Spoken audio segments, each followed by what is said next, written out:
So there are three key elements when I think about inventory and the inventory system.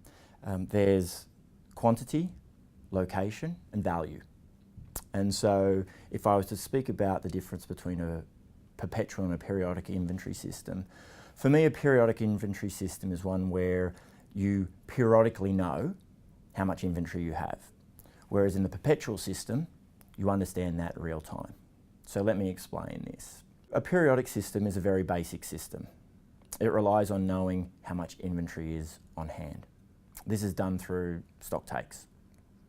So at the end of a reporting period, you'll count the inventory, and that will enable you to update your systems and figure out what cost of goods sold were for the period and what the value of inventory is at the end of the reporting period.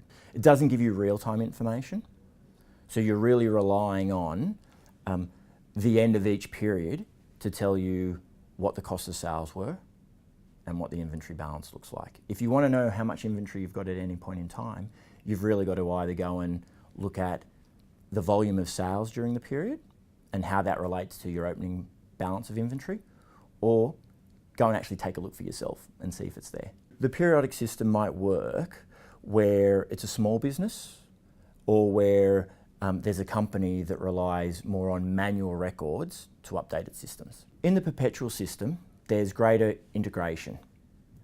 The purchasing, the sales, and the inventory systems all talk to each other.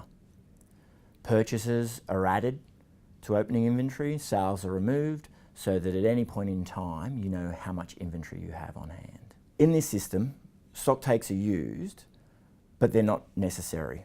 The way a stock take is used is it's for cycle counting. So at any point in time, you can actually check the accuracy of your inventory, but you don't need it to know what cost of sales were or what inventory is on hand. Valuation under both systems relies on the approach or the methodology that you use to value the inventory. There are a variety of methods. There's first in, first out, average cost, standard cost, and specific identification.